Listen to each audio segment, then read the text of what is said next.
അസ്സലാമു അലൈക്കും വറഹ്മത്തുള്ളാഹി. അൽഹംദുലില്ലാഹ് വസ്സലാത്തു വസ്സലാമു അലാ റസൂലില്ലാഹ് വഅലാ ആലിഹി വസ്വഹ്ബിഹി അജ്മഈൻ. അമ്മാ ബഅദ്. വേദിയിലുള്ള ബഹുമാന്യരെ, പ്രിയപ്പെട്ട സഹോദരന്മാരെ, സഹോദരിമാരെ, നമ്മുടെ പ്രോഗ്രാമിൽ അവസാനത്തെ സംസാരമാണ് എന്നത് നമുക്കൊരാശ്വാസം നൽകുന്നുണ്ടെന്ന് ഞാൻ വിചാരിക്കുന്നത്. ഞങ്ങളൊരു റൂഫുള്ളോടത്തായിരിക്കുന്നത്. നിങ്ങൾ മേലെ ആകാശം, താഴെ ഭൂമി എന്ന് പറഞ്ഞ പോലെ ഈ തണുപ്പിലാണ് ഇരിക്കുന്നത്. അപ്പോൾ ആ ബോധത്തോടു കൂടി തന്നെയാണ് ഞാൻ നിങ്ങളെ അഭിമുഖീകരിക്കുന്നത്. കൂടുതൽ സമയം സംസാരിക്കാൻ എൻ്റെ ആരോഗ്യനിലയും അനുവദിക്കണില്ല. അതൊരാശ്വാസമാണ്. അപ്പോൾ ഒന്നിട്ട് പിന്നെ ആർക്കെങ്കിലും തിരക്കുണ്ടെങ്കിൽ അവർക്ക് പോകെ എൻ്റെ ഇടയിൽ നിന്ന് എങ്ങനെ പോയി എഴുന്നേറ്റ് പോകാം. മുപ്പരിപ്പോൾ ഇവിടെ നിന്നൊക്കെ വന്ന് അവസാനത്തെ പ്രസംഗമല്ലേ, അപ്പോൾ നമ്മൾ ഇരുന്നോടത്ത് സഹകരിക്കാമെന്ന് വിചാരിക്കൊന്നും വേണ്ട. വളരെ അത്യാവശ്യമുള്ളവർക്ക് എന്ത് ചെയ്യുക, ഊണിന് കുഴപ്പമൊന്നുമില്ല. ഞാൻ വളരെ ചുരുക്കി ഇൻഷാ അല്ലാഹ് ഇവിടെ പറഞ്ഞ വിഷയത്തിൻ്റെ വളരെ മർമ്മഭാഗം മാത്രം പറഞ്ഞ് അവസാനിപ്പിക്കാനാണ് ആഗ്രഹിക്കുന്നത്. വലിയ സന്തോഷത്തോടു കൂടിയാണ് ഞാൻ നിങ്ങളെ അഭിമുഖീകരിക്കുന്നത്. അതിന് പലവിധ കാരണങ്ങളുണ്ട്. ഏറ്റവും പ്രധാനമെന്ന് പറയുന്നത്, ഇങ്ങനെ ഒരു പ്രോഗ്രാം നിങ്ങൾ സംഘടിപ്പിച്ചു. മറ്റൊന്ന്, ഈ പ്രോഗ്രാമിൽ ഇങ്ങനെ ഒരു വിഷയം ഉൾപ്പെടുത്തി എന്നതാണ്. പ്രവാസികൾ, മതം, സമൂഹം, രാഷ്ട്രം. പ്രവാസികളെക്കുറിച്ച് നമ്മൾ പറയാറുണ്ട്, മതത്തെക്കുറിച്ചും പറയാറുണ്ട്, സമൂഹത്തെക്കുറിച്ചും പറയാറുണ്ട്, രാഷ്ട്രത്തെക്കുറിച്ചും പറയാറുണ്ട്. എന്നാൽ ഇതെല്ലാം കണക്റ്റ് ചെയ്ത് പലപ്പോഴും പറയാറില്ല. അത് പരസ്പരം കണക്റ്റ് ചെയ്തുകൊണ്ട് ഇങ്ങനെ വിഷയം പറയണം എന്ന് നമ്മുടെ സംഘാടകർ തീരുമാനിച്ചു എന്നത് തന്നെ ഈ ഒരു കാലഘട്ടത്തെ സംബന്ധിച്ചും വർത്തമാനകാല വെല്ലുവിളികളെക്കുറിച്ചും വളരെ കൃത്യമായ ബോധ്യമുള്ളവരാണ് ഇതിൻ്റെ പ്രവർത്തകർ എന്നതിൻ്റെ ഒരു അടയാളം കൂടിയാണ്. മറ്റൊരു സന്തോഷമെന്ന് പറയുന്നത്, ഞാൻ ഏകദേശം ഒരു വർഷം മുമ്പാണ് ഇവിടെ വന്നത്. കഴിഞ്ഞ 2024 നവംബർ മാസത്തിലാണെന്നാണ് ഞാൻ ഓർത്തെടുത്തപ്പോൾ എനിക്ക് മനസ്സിലായത്. അന്ന് വന്നത് സൗദിയിലെ മൊത്തം പ്രവർത്തനങ്ങൾക്കുള്ള ഒരു കമ്മിറ്റി രൂപീകരണത്തിൻ്റെ തുടക്കത്തിനും ഒക്കെ വേണ്ടിയായിരുന്നു. ഇന്ന് അൽഹംദുലില്ലാഹ്, ഇന്ന് രാവിലെ മുതൽ സമ്പൂർണ്ണമായി സൗദി നാഷണൽ കമ്മിറ്റി പൂർണ്ണമായി അതിൻ്റെ രൂപീകരണം പൂർത്തീകരിച്ച് പുതിയ ഭാരവാഹികളെയൊക്കെ പ്രഖ്യാപിച്ച് ഒരു ഘട്ടത്തിൽ കൂടിയാണ് നിങ്ങൾ അഭിമുഖീകരിക്കുന്നത്. അള്ളാഹു ആ ഉത്തരവാദിത്തം ഏറ്റെടുത്ത എല്ലാവർക്കും അത് നിർവഹിക്കാനുള്ള തൗഫീക്ക് നൽകുമാറാകട്ടെ എന്ന് പ്രാർത്ഥിക്കുന്നു. നിങ്ങളുടെയും പ്രാർത്ഥനയും പിന്തുണയും അവർക്കുണ്ടാകണമെന്ന് കൂടി ഓർമ്മപ്പെടുത്തുകയാണ്. ഇവിടെ നമ്മുടെ മതം, അതുപോലെ തന്നെ സമൂഹം, രാഷ്ട്രം, ഇതിനെക്കുറിച്ചൊക്കെ ഒരു കൃത്യമായ കാഴ്ചപ്പാട് ഉള്ള ആളുകൾ ഇന്ന് പ്രവാസികളാണ് എന്ന് തന്നെ പറയേണ്ടി വരും. നിങ്ങളോടധികം പ്രസംഗിക്കേണ്ടതില്ല. പൊതുവെ രാഷ്ട്രീയ രംഗത്തെ നമ്മൾ വീക്ഷിക്കുമ്പോൾ കേരളത്തിൻ്റെ രാഷ്ട്രീയ ട്രെൻഡ് തീരുമാനിക്കുന്നത് ആരാന്ന് ചോദിച്ചാൽ ഇപ്പോൾ പ്രവാസികളെന്ന് പറയേണ്ടി വരും. ഞാനധികം വിശദീകരിക്കേണ്ടതില്ല, നിങ്ങൾക്കറിയാം. ഇന്ന് കേരള രാഷ്ട്രീയത്തെ പിടിച്ചുലച്ചുകൊണ്ടിരിക്കുന്ന 2-3-4 വരികൾ എഴുതപ്പെട്ടത് പ്രവാസ ലോകത്ത് നിന്ന്. ഞാനതിൻ്റെ രാഷ്ട്രീയത്തിലേക്കോ അതിൻ്റെ ന്യായാന്യായതയിലേക്കോ അല്ല കടക്കുന്നത്. മറിച്ച് നിങ്ങളുടെ ശരീരം ഇവിടെയാണെങ്കിൽ മനസ്സ് നാട്ടിലാണ്, കുടുംബത്തിലാണ്, നമ്മുടെ ഇന്ത്യയിലാണ്, കേരളത്തിലാണ്, മലപ്പുറം ജില്ലയിലാണ്, മറ്റു ജില്ലകളിലാണ്.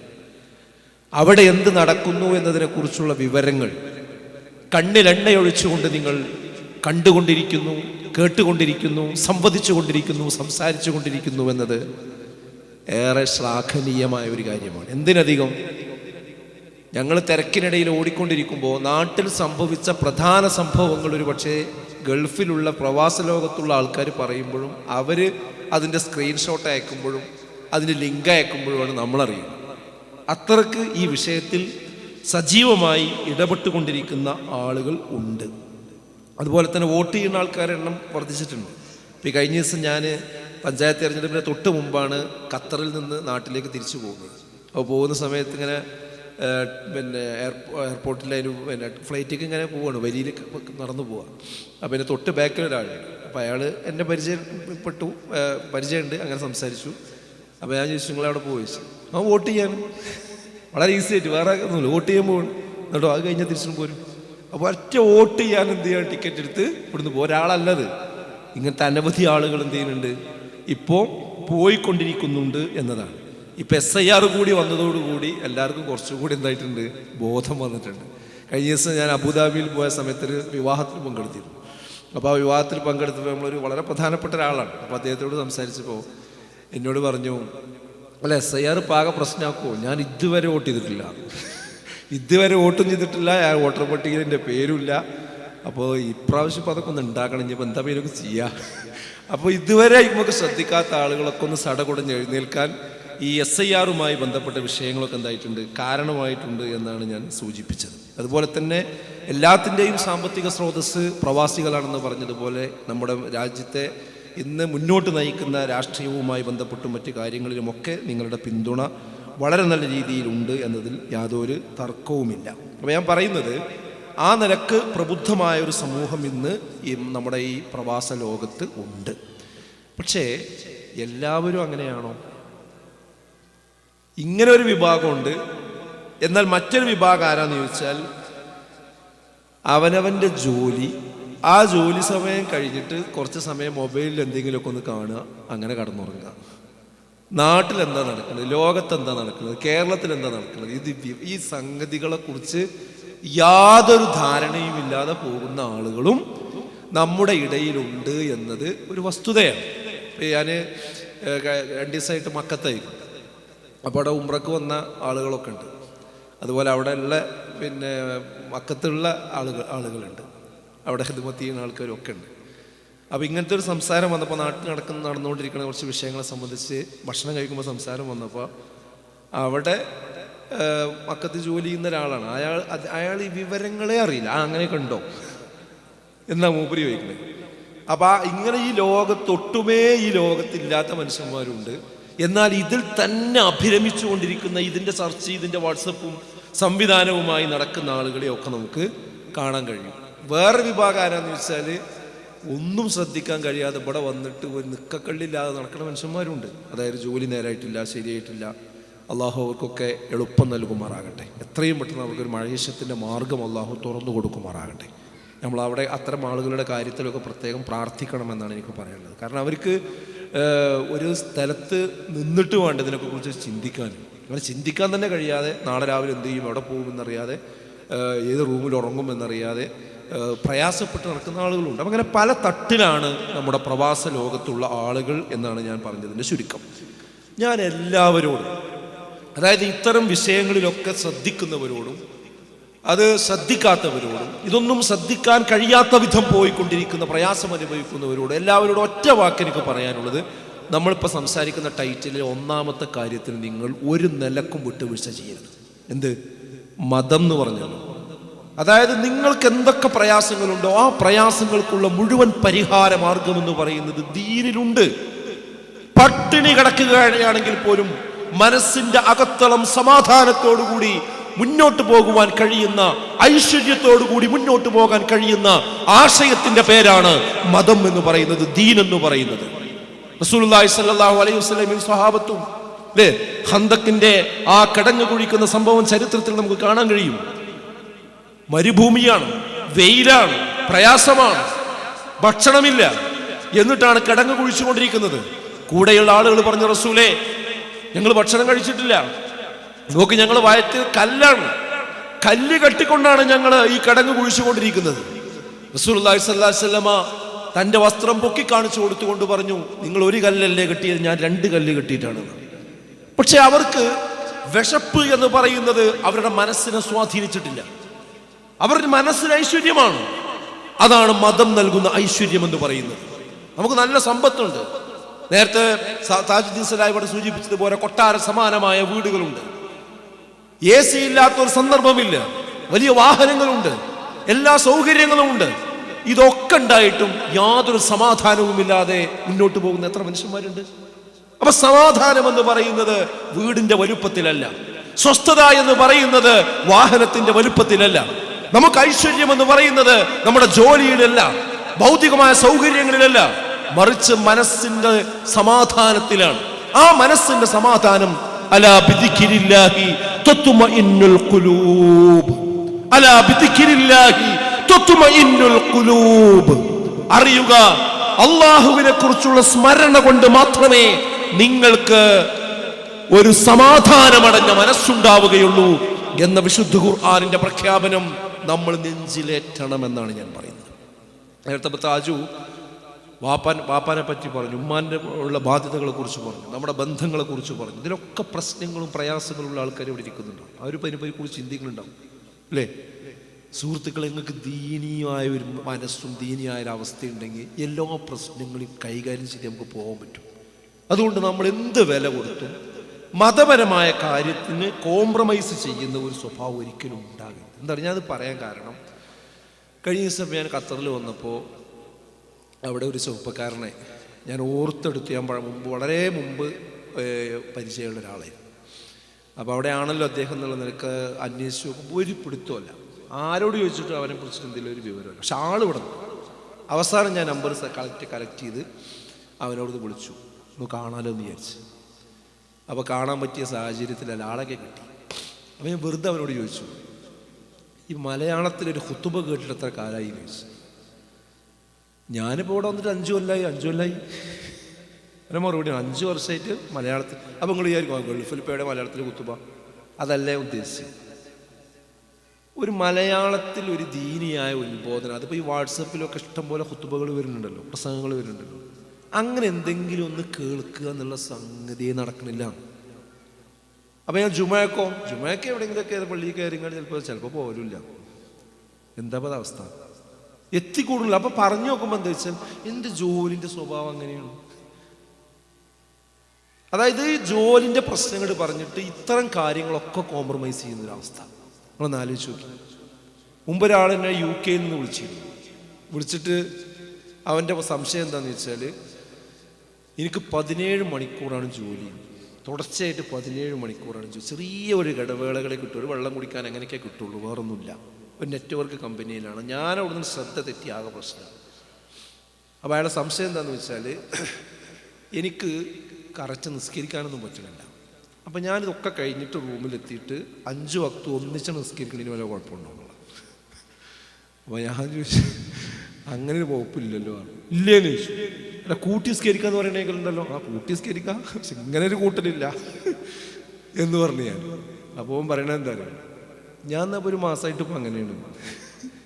അപ്പോൾ ഇവർ മാസമായിട്ട് ഇങ്ങനെ നിസ്കരിച്ചപ്പോൾ അവനെന്നെ തോന്നിക്കണത് ശരിയാണോ. അപ്പോൾ ഈ വിളിക്കണത് എന്തിനാ അറിയോ, അതല്ല തമാശ.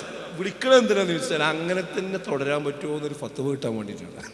ഞാൻ എങ്ങനെ പറഞ്ഞാലും പിന്നെ പറയും, അല്ല അങ്ങനെയല്ല, എൻ്റെ ജോലി പറഞ്ഞാൽ നിങ്ങൾ വിചാരിച്ച മാതിരിയല്ല, അതങ്ങനെയാണ്, അത് ഞാനാണ് തെറ്റിയുണ്ടല്ലോ, ആകെ കമ്പനിയുടെ പ്രശ്നം.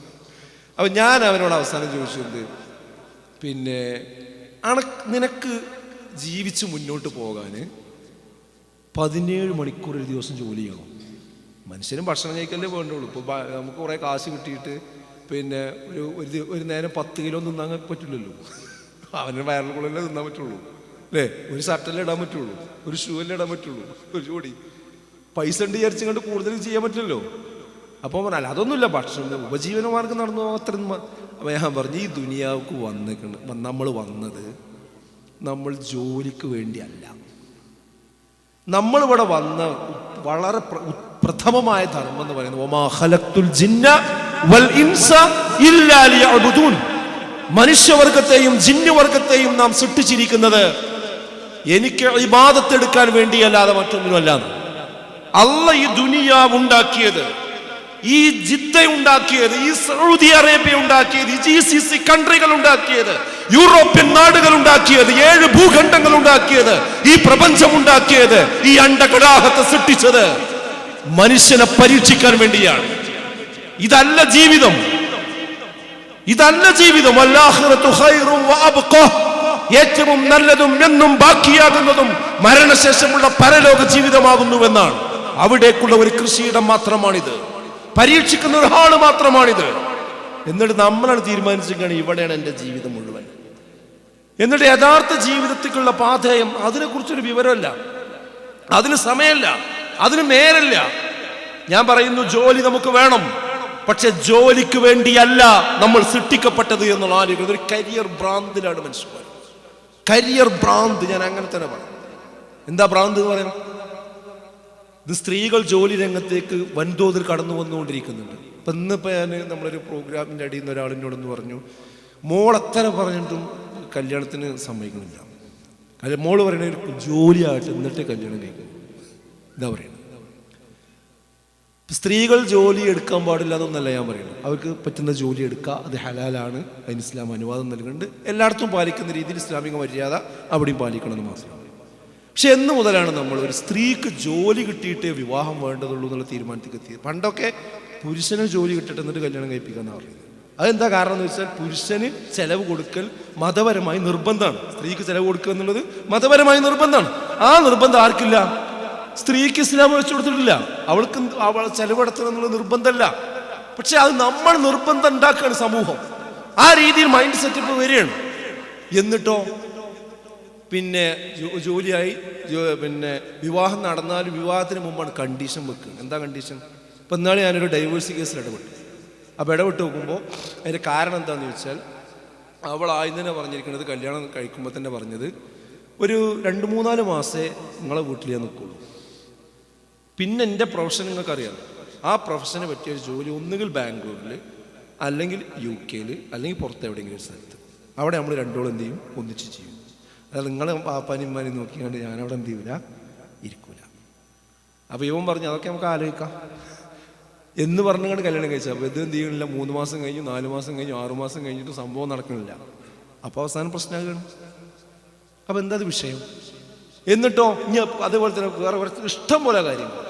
പ്രസവിച്ചിട്ട് 1 വയസ്സ് 1.5 വയസ്സ് അപ്പോൾ ആകുമ്പോഴേക്ക് അത് ഉമ്മാനെ കുട്ടിനെ ഏൽപ്പിച്ചുകൊണ്ട് അങ്ങോട്ട് പോവുക.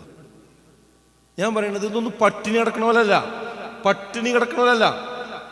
രണ്ടാളും ജോലിക്ക് പോകാം. പക്ഷേ അവനവൻ്റെ കുട്ടിക്ക് ആ പാല് കൊടുക്കുന്ന സമയം കഴിഞ്ഞ് ഒന്ന് പൂർത്തിയാക്കണ്ടേ? ആ ഒന്നും ഇതെന്തോ ഒരു ഭ്രാന്ത്. ഈ കാശ് എന്തിനാന്നാണ് ഞാൻ ചോദിക്കുന്നത്.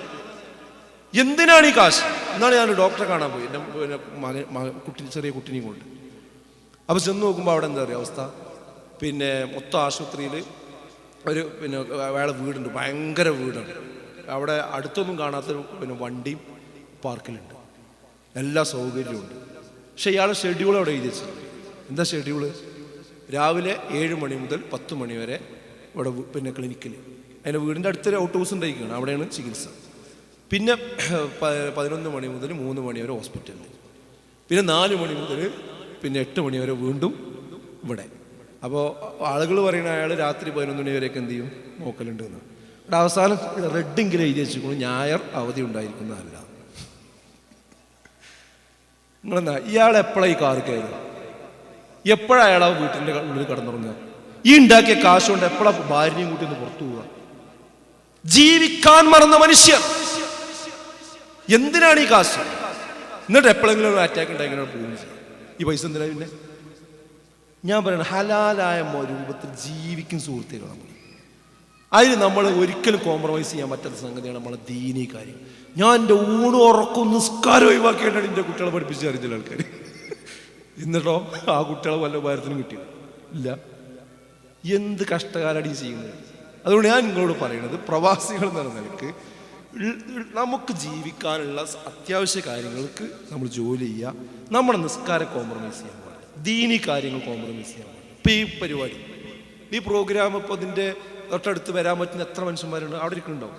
വെറുതെ അങ്ങടി കൂടെ നടക്കുന്നുണ്ടാവും, വെറുതെ ഒരാവശ്യമില്ല, വന്നിരിക്കാൻ തോന്നൂല. ഇതിന് പോയൊരു സമയം പോക്കല്ലേ എന്നുള്ള നിൽക്കണം.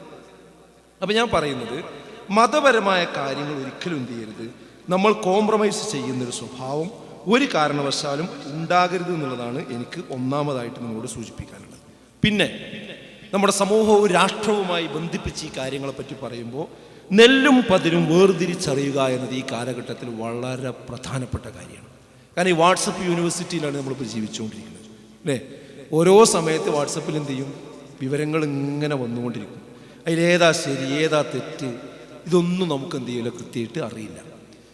അപ്പം അതുകൊണ്ട് തന്നെ എല്ലാ കാര്യങ്ങളിലും ശരിയുണ്ടാവും തെറ്റുണ്ടാവും. അത് നമുക്ക് ഇപ്പോൾ ഉള്ള കാലം എന്താ വെച്ചാൽ ചില യൂട്യൂബർമാരിങ്ങനെ കാത്തിരിക്കുക, വേറൊരു പണി അവർക്കില്ല. എന്തെങ്കിലും ഒരു വിഷയം ഉണ്ടായി കിട്ടാൻ വേണ്ടി കാത്തിരിക്കുക. ഒരു മന്ത്രി ഒരു പ്രസ്താവന നടത്തുക, അല്ലെങ്കിൽ എന്തെങ്കിലും ഒരു വിഷയം, പ്രത്യേകിച്ച് മുസ്ലിം കമ്മ്യൂണിറ്റിയായിട്ട് ബന്ധപ്പെട്ടൊരു വിഷയം വന്നു കഴിഞ്ഞാൽ ഉടനെ കാണാം അവർ വന്നിട്ട് പിന്നെ യൂട്യൂബിൽ വന്നിട്ട് അതിനെക്കുറിച്ചൊരു വിശദീകരണം. ആ വിശദീകരണം എനിക്ക് കുറച്ച് വാചാലത ഉള്ള കുറച്ച് ആൾക്കാരും കൂടിയാണെങ്കിൽ ആ പറയണത് എന്താ ശരിയാണെന്ന് നമുക്ക് തോന്നിപ്പോകും. പക്ഷെ അതിൻ്റെ ഉള്ളിൽ ഭയങ്കരമായ വിഷമമാവും. ഒരിക്കലും നമ്മൾ അംഗീകരിക്കാൻ പറ്റാത്ത നിലപാടുകളുണ്ട്. അത് തിരിച്ചറിയാൻ നമുക്ക് കഴിയില്ല. എന്നാൽ ഇതിൻ്റെ യഥാർത്ഥ വസ്തുത വിശദീകരിക്കുന്ന ബുക്കുകളുണ്ടാവും, ലേഖനങ്ങളുണ്ടാവും, അതിൽക്കൂടെ നമ്മൾ പോകില്ല. എന്നിട്ട് ഇതിൻ്റെ പിന്നാലെ പോയി അബദ്ധത്തിൽ ചാടുന്ന അവസ്ഥ ഒരുപാട്, പ്രത്യേകിച്ച് നമ്മുടെ സമൂഹവും നമ്മുടെ രാജ്യവും രാഷ്ട്രവും രാഷ്ട്രീയവും സമുദായവുമായി ബന്ധപ്പെട്ടുകൊണ്ടുള്ള ഒട്ടനവധി വിഷയങ്ങളിൽ ഇന്ന് സംഭവിച്ചു കൊണ്ടിരിക്കുന്നുണ്ട്. അതിൽ ചില കാര്യങ്ങൾ മാത്രം പറഞ്ഞ് ഞാൻ എൻ്റെ സംസാരം അവസാനിപ്പിക്കുന്നു. അതിലൊന്നെന്താണെന്ന് വെച്ചാൽ, ഇപ്പോൾ മതപരമായി പറയുകയാണെങ്കിൽ ചില ആൾക്കാർ പറയുന്ന ന്യായമാണെന്ത്, ഈ മതം എളുപ്പമല്ലേ, ഇന്നദ്ദീന യുസ്റു എന്നല്ലേ പറഞ്ഞത്. അപ്പോൾ മതം എളുപ്പമാണെങ്കിൽ ഇവിടെ ഈ പ്രഭാഷകന്മാരും പണ്ഡിതന്മാരും ഇത് പ്രസംഗിച്ച് ഇതിനങ്ങോട്ട് ഇടങ്ങാറാക്കുകയാണ്. നാളെ ഒരു രാഷ്ട്രീയക്കാരനോട് പറഞ്ഞാണെന്ത്, നമ്മളിപ്പോൾ ഈ നിസ്കാരം മറ്റു കാര്യങ്ങളൊക്കെ നിങ്ങൾ സമയത്ത് തന്നെ ചെയ്യണം, അങ്ങനെ ചെയ്യണം, സക്കാത്ത് ഇങ്ങനെ തന്നെ കൊടുത്തേ പറ്റുള്ളൂ. മതം എളുപ്പമല്ലേ, അതൊക്കെ നമ്മളെ സൗകര്യത്തിനനുസരിച്ച് അങ്ങോട്ടും ഇങ്ങോട്ടും ആയിക്കൂടെ. അപ്പോൾ ഇതൊരു ഭയങ്കര തെറ്റിദ്ധാരണ എന്നാണ് വർത്തമാനം വരുന്നത്. എന്താ മതം എളുപ്പമെന്ന് പറഞ്ഞാൽ? മതം എളുപ്പമെന്ന് പറഞ്ഞാൽ എളുപ്പമാക്കിയ കുറേ ഉതിറുകൾ പ്രമാണങ്ങളിൽ പറഞ്ഞിട്ടുണ്ട്. ആ ഉതിറുകൾ എടുക്കലാണ്. അല്ലാതെ നമ്മളെ ഇഷ്ടത്തിനനുസരിച്ച് അങ്ങോട്ടും ഇങ്ങോട്ടും ചെയ്യാൻ പാടില്ല, മതത്തെ മാറ്റിമറിക്കാൻ പാടില്ല. അത് നമ്മൾ തിരുത്തേണ്ട ഒരു പ്രധാനപ്പെട്ട കാര്യമാണ്. ജമ്മും കസറും ആക്കാം, പക്ഷെ തെർക്കാക്കാൻ പാടില്ല, കൊണ്ട് ഒഴിവാക്കാൻ പാടില്ല. അത് ജമ്മും കസറും സുബൈ കൂട്ടാൻ പാടുള്ളൂ ഇല്ല. ജമ്മു കസറും ഇല്ലാണ്ട് നേരത്തെ പറഞ്ഞ ഉദാഹരണം ഞാൻ പറഞ്ഞില്ല. അങ്ങനെ നമ്മളെ ഇഷ്ടത്തിനനുസരിച്ച് കണ്ട് മതം എളുപ്പാക്കുകയല്ല, ഇസ്ലാമിൽ പറഞ്ഞ എളുപ്പത്തെയാണ് നമ്മൾ എന്ത് ചെയ്യാൻ പാടുള്ളൂ, എടുക്കാൻ പാടുള്ളൂ. അതെടുക്കാത്ത ചില ആൾക്കാരുണ്ട്. ഇപ്പം ഈ ഹജ്ജിനും ഉംറക്കൊക്കെ വരുന്ന ചില ആൾക്കാർ ജമ്മായി നിസ്കരിക്കാൻ പറഞ്ഞാൽ കേൾക്കില്ല. അങ്ങനെ ഉണ്ട്. അത് നമ്മൾ പാടില്ല. അപ്പം എളുപ്പം എന്താ, അപ്പം എന്ത് വേണം, ദീന് പഠിക്കണം. ഇത് പഠിച്ചാലേ കാര്യം, അല്ലെങ്കിൽ വസ്വാസിൽ പെട്ടുപോകും, നമ്മുടെ ദീനിയായ കാര്യങ്ങൾ ശിഥിലമായി പോകും. അത് നമ്മൾ പ്രത്യേകമായിട്ട് ശ്രദ്ധിക്കേണ്ട ഒരു കാര്യം. ഇപ്പോൾ ഇന്നാളൊരു പെൺകുട്ടി പറയുന്നുണ്ട്, ഹിജാബിൻ്റെ കാര്യം പറഞ്ഞപ്പോൾ, ഞാൻ ഹിജാബ് ഒന്നും ഇടൂല, അള്ള തലയിക്കൊന്നല്ല നോക്കണത്, തട്ടത്തമുക്കൊന്നുമില്ല, അള്ള ഹൃദയത്തേക്കാണ് നോക്കുന്നത്. ആ കുട്ടീനെ ന്യായപ്പറ, അള്ള ഹൃദയത്തേക്കല്ലേ നോക്കണത്, എൻ്റെ ഹൃദയം തലയിക്കും തട്ടത്തേക്കും ഡ്രസ്സുക്കും ഒന്നും നോക്കണില്ല എന്ന് പറഞ്ഞാലേ ആ ഹദീസിനെ വ്യാഖ്യാനിച്ച രൂപം നോക്കി നിങ്ങൾ അല്ലേ, നിങ്ങൾ ആലോചിച്ചു. അപ്പൊ ഇതൊക്കെ എന്താ വെച്ചാൽ ഇസ്ലാമിന്റെ ബേസ് പഠിക്കാതിരുന്നാൽ ഈ കാലഘട്ടത്തിൽ ഓർമ്മിച്ചോളൂ, ഈ പ്രവാസ ജീവിതത്തിനിടക്ക് ബേസ് പഠിക്കാതെ പോയാൽ ഇങ്ങനെയുള്ള ആളുകളുടെ വാചോടാപത്തിൽ പെട്ടുകൊണ്ട് നമ്മുടെ ഹിദായത്ത് തന്നെ എന്ത് ചെയ്യും, നഷ്ടപ്പെട്ടു പോകുന്ന സാഹചര്യം ഉണ്ടാകും എന്ന കാര്യം മനസ്സിലാക്കേണ്ടതുണ്ട്. അതേപോലെ തന്നെ രണ്ടാമത്തെ ഒരു കാര്യം എന്താണെന്ന് വെച്ചാൽ, ഇസ്ലാമികമായ കണിശതയുടെ പേര് പറഞ്ഞ് അതിവാദത്തിലേക്ക് പോകുന്ന ചില ആളുകളെ നമ്മൾ കാണാറുണ്ട്. ഇസ്ലാമിൻ്റെ ചില കണിശമായ നിലപാടുകളുണ്ട്. ആ കണിശമായ നിലപാടുകൾ ഇങ്ങനെ പറഞ്ഞു വന്നിട്ട് അവസാനം എന്താവുമെന്ന് വെച്ചാൽ, ആ ഇസ്ലാം ഒരു കുടിസാണ്, ഒരു ജയിലാണ് എന്ന രീതിയിലേക്ക് കാര്യങ്ങൾ അവതരിപ്പിക്കുന്ന അവസ്ഥയും ഇന്ന് സമൂഹത്തിൽ നമ്മൾ കണ്ടുകൊണ്ടിരിക്കുന്നുണ്ട്. എന്നാൽ അവരെ കുറിച്ച് റസൂലുള്ളാഹി പറഞ്ഞ എന്താ, ഇന്നദ്ദീന യുസ്റുൻ വലൻ യുസാദ്ദീന അഹദുൻ ഇല്ലാ ഗലബഹു എന്ന. മതം എളുപ്പമാണ്, അതിനാരെങ്കിലും ടൈറ്റാക്കാൻ ശ്രമിച്ചു കഴിഞ്ഞാൽ അവനെ മതം പരാജയപ്പെടുത്താതിരിക്കുകയില്ല എന്നുള്ളതാണ്. അപ്പോൾ ഇത് മനസ്സിലാക്കേണ്ട കാര്യം എന്താ, ഇസ്ലാം എളുപ്പമാണെന്ന് പറഞ്ഞത് നമ്മൾ എളുപ്പമായിട്ട് എടുക്കണം.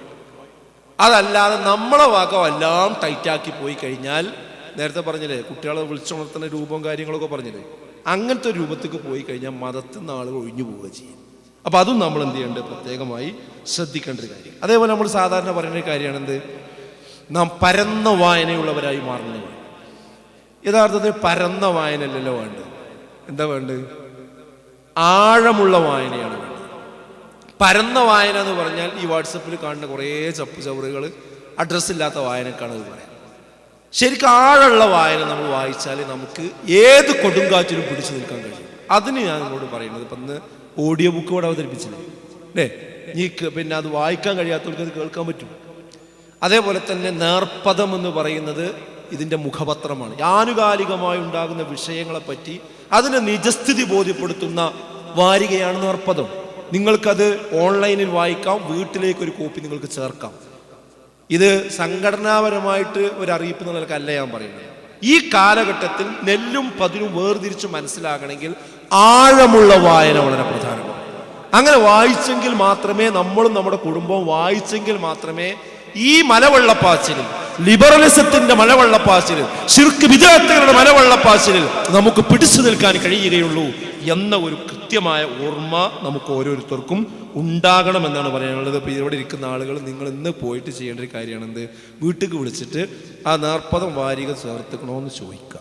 ഇല്ലെങ്കിൽ എന്ത് ചെയ്യുക, ചേർക്കാൻ വേണ്ടിയുള്ള ഏർപ്പാട് ചെയ്യുക. ഒരു ലിങ്ക് ഉണ്ട്, ആ ലിങ്കിൽ നിങ്ങൾക്ക് ഇവിടുന്ന് തന്നെ ചേർക്കാൻ പറ്റും. അതിനോട് കയറി കഴിഞ്ഞാൽ ഉടനെ നിങ്ങൾ അഡ്രസ്സും കൊടുത്തു കഴിഞ്ഞാൽ ഇവിടുന്ന് തന്നെ ഗൂഗിൾ പേയിൽ ക്യാഷ് കൊണ്ട് അയച്ചു കൊടുത്താൽ റെസിപ്റ്റ് വരും. ഇത്രേ ഉള്ളൂ.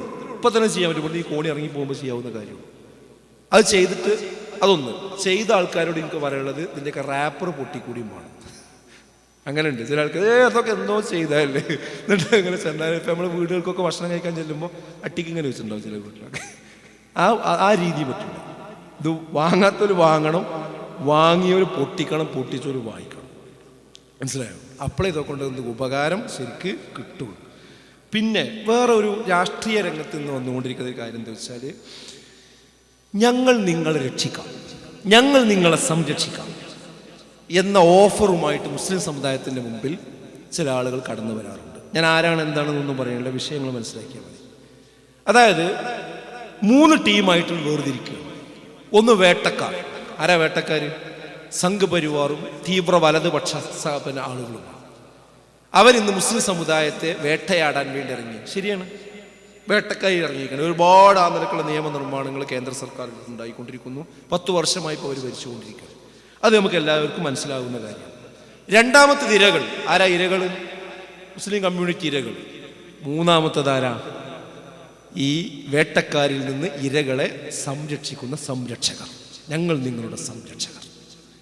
അപ്പൊ ഈ സംരക്ഷകർക്ക് ഇവിടെ ഒരു പ്ലാറ്റ്ഫോം ഉണ്ടാകണമെങ്കിൽ, അവർക്ക് എക്സ്റ്റൻഷൻസ് ഉണ്ടാകണമെങ്കിൽ തന്നെ എന്ത് വേണം? ഈ 2 ഇവിടെ നിലനിൽക്കണം. നിങ്ങൾക്ക് വിഷയം മനസ്സിലാവുന്നുണ്ടോ? വേട്ടക്കാരും ഇരകളും നിലനിൽക്കുമ്പോഴേ സംരക്ഷകർക്ക് അവിടെ സ്പേസ് ഉള്ളൂ. ഇപ്പൊ ഭാര്യ ഭർത്താവും തെറ്റിയാൽ നന്നാക്കാൻ ഞാൻ ഉണ്ടാവുന്ന അയലോക്കാരും എന്ന് പറഞ്ഞാൽ, തെറ്റുമ്പോഴല്ലേ ഒരു ചാൻസ് ഉള്ളൂ. അവിടെ ഇതിലുണ്ടാവും ഒന്നായാലോ അയലോക്കാരുടെ അവിടെ ചാൻസ് ഉണ്ടോ? ഇല്ലല്ലോ. അതേപോലെ എന്നും ഇവിടെ വേട്ടക്കാരുണ്ടാകണം, എന്നും ഇവിടെ വിരകൾ ഉണ്ടാകണം. അപ്പോഴേ സംരക്ഷകർക്ക് അവരുടെ റോളുള്ളൂ. ആ സംരക്ഷണം സമുദായത്തിന് ആവശ്യമില്ല. നമുക്കിവിടെ പറയാനുള്ളത്, സംഘ് പരിവാർ ഇന്ന് വേട്ടക്കാരാണ്, തീവ്ര വലതുപക്ഷത്തിന്റെ ആളുകൾ വേട്ടക്കാരാണ്. പക്ഷേ ആ വേട്ടക്കാർ ഇന്ന് ഭരണഘടനക്കെതിരെയാണ് അവർ വേട്ടക്കിറങ്ങിയിരിക്കുന്നത്. ഈ രാജ്യത്തിന്റെ അടിയാധാരങ്ങൾക്കെതിരെയാണ് അവർ വേട്ടക്കിറങ്ങിയിരിക്കുന്നത്. ഈ രാജ്യത്തെ മതനിരപേക്ഷ പക്ഷത്തുള്ള എല്ലാവരെയുമാണ് അവർ വേട്ടയ്ക്ക് ഇരയാക്കിക്കൊണ്ടിരിക്കുന്നത്. മുസ്ലിങ്ങളെ മാത്രമല്ല. അവിടെയാണ് നമ്മൾ മനസ്സിലാക്കുന്നത്. ഇവിടെ ഈ സംരക്ഷക റോളിൽ വരുന്നവരും അവരുടെ ഇരകളാണ്. അവരെണ്ണിയ കൂട്ടത്തിൽ 2ാമത്തെയും 3ാമത്തെയും ഒക്കെ ആയിട്ട് ഇവരെ എണ്ണിയിട്ടുണ്ട്. ഞങ്ങളെ ശത്രുക്കൾ ആരാന്ന ലിസ്റ്റ് എണ്ണിയിട്ടുണ്ടല്ലോ. ആ ലിസ്റ്റിൽ മുസ്ലിങ്ങൾ പറഞ്ഞ ശേഷം എണ്ണിയിരിക്കുന്നത് ഇവരൊക്കെ തന്നെയാണ്. അപ്പൊ നമ്മളെല്ലാവരും ഇവരുടെ ഇരകളാണ്. ഇവിടെയുള്ള മതനിരപേക്ഷ കക്ഷികളും ഇവിടെയുള്ള എല്ലാവരും, അതോടൊപ്പം മുസ്ലിം സംഘടനകളും മുസ്ലിങ്ങളും സമുദായവും എല്ലാവരും ഒന്നിച്ചുകൊണ്ടാണ് ഈ ഒരു തീവ്ര വലതുപക്ഷത്തെ പരാജയപ്പെടുത്തേണ്ടത്, നമ്മുടെ രാജ്യത്തെ രക്ഷപ്പെടുത്തുക. ഈ കാഴ്ചപ്പാട് നമുക്ക് എന്ത് ചെയ്യണം? ഉണ്ടാകണം. അല്ലാതെ നമ്മളെ സംരക്ഷിക്കാൻ വേറൊരു വിഭാഗം എന്ന രീതി, അവർക്ക് അതിനർത്ഥം എന്താ? ഞങ്ങൾക്കൊരു കുഴപ്പമില്ല എന്നുള്ളതാണ്. അവർക്കും പ്രശ്നമുണ്ട് എന്ന കാഴ്ചപ്പാട് നമുക്ക് ഈ കാര്യത്തിൽ സ്വീകരിക്കാൻ കഴിയും. മറ്റൊന്നെന്താ വെച്ചാൽ, ഈ സംഘ് പരിവാറിൻ്റെ ഭീഷണിയിൽ നിന്ന് ഓടി രക്ഷപ്പെട്ടുകൊണ്ട് അവസാനം ഓടിക്കയറുന്ന കൂടെ ഏതാ? ലിബറലിസത്തിൻ്റെ കൂടാണ്. ഈ ഒരവസ്ഥയും ഇന്ന് മുസ്ലിം കമ്മ്യൂണിറ്റിയെ വേട്ടയാടിക്കൊണ്ടിരിക്കുന്നുണ്ട് എന്നതൊരു വസ്തുതയാണ്. നമ്മെ ഒരു ചെന്നായ കടിക്കാൻ വേണ്ടി ഓടിച്ചു. അതിൽ നിന്ന് ഓടിയിട്ട് നമ്മളൊരു പുലിൻ്റെ മുന്നിൽ പോയി പെട്ടാലോ? പിന്നെ അതുണ്ടെന്ന കാര്യം.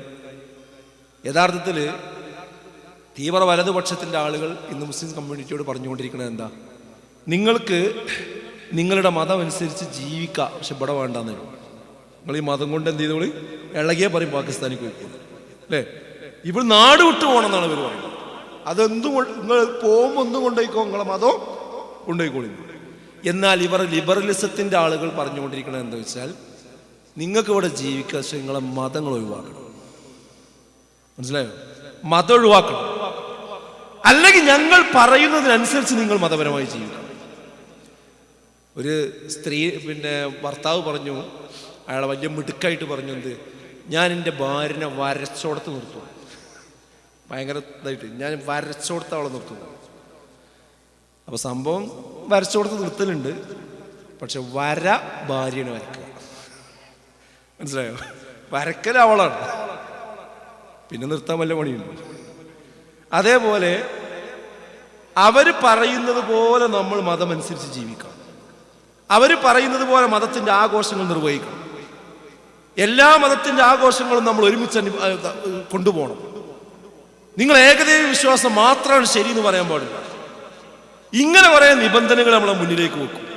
അതേപോലെ തന്നെ ഇവിടെ ഗുഡ് മുസ്ലിമും ബാഡ് മുസ്ലിമും, നല്ല മുസ്ലിമും ചീത്ത മുസ്ലിമും. നിങ്ങൾ നല്ല മുസ്ലിങ്ങളാണ്. നല്ല മുസ്ലിങ്ങളാകണമെന്ന് പറയുമ്പോൾ നമ്മുടെ മനസ്സിലേക്ക് വേഗം ഓർമ്മ വരുന്ന 5 വക്ത് കൃത്യമായിട്ട് നിസ്കരിക്കുക, റമദാൻ മാസത്തിൽ നോമ്പ് വെക്കുക, ഹജ്ജ് ചെയ്യുക, സക്കാത്ത് കൃത്യമായിട്ട് കണക്ക് നോക്കി കൊടുക്കുക, ശരിക്കുള്ള ഹിജാബ് ഇടുക, അല്ലേ? പുരുഷന്മാരാണെങ്കിൽ താടി നീട്ടുക. ഇങ്ങനെയൊക്കെ നല്ല വൃത്തിക്ക് നടക്കുന്ന ആൾക്കാരാണെന്ന് നല്ല മുസ്ലിങ്ങൾ എന്നല്ലേ നമുക്ക് തോന്നുക. എന്നാൽ ഈ പറഞ്ഞ അടയാളങ്ങൾ ആർക്കൊക്കെ ഉണ്ടോ അവരാണ് ഇന്ന് ചീത്ത മുസ്ലിങ്ങൾ. പിന്നെ ആരാ നല്ല മുസ്ലിങ്ങൾ?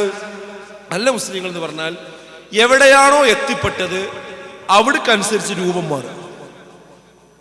ഇപ്പോ ഒരു DJ പാർട്ടിയിൽ കിടത്തിയായിരിക്കും. അപ്പോൾ എന്ത് ചെയ്യണം? നമ്മളെ കൊടിമടിയൊക്കെ അവിടെ വെച്ചിട്ട് ആ DJ പാർട്ടിയിൽ നിറഞ്ഞാടണം. അവിടുന്ന് ഇങ്ങോട്ട് കഴിഞ്ഞിട്ട് പിന്നെ നേരെ വന്നപ്പോൾ ഒരു പള്ളിയെ കാണുന്നത്.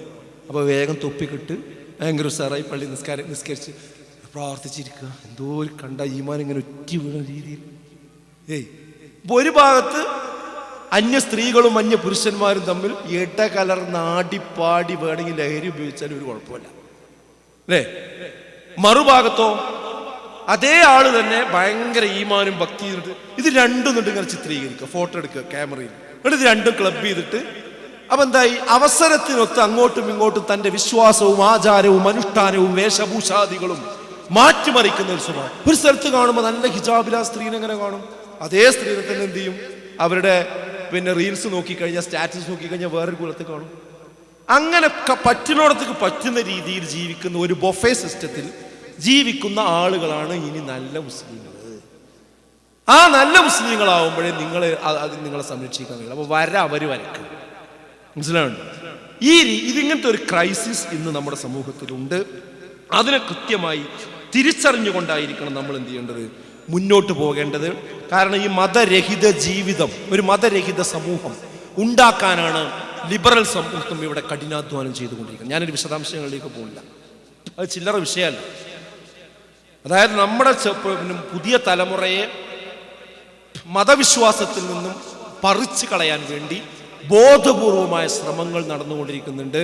അത് മനസ്സിലാക്കിയിട്ടില്ലെങ്കിൽ നിങ്ങൾ ഈ പ്രവാസ ലോകത്ത് കഠിനാധ്വാനം ചെയ്തു, നിങ്ങൾ ഊണുമുറക്കില്ലാതെ വിഷമിച്ചുണ്ടാക്കുന്ന ഈ പണം നിങ്ങൾക്ക് വേണ്ടി മാത്രമല്ല.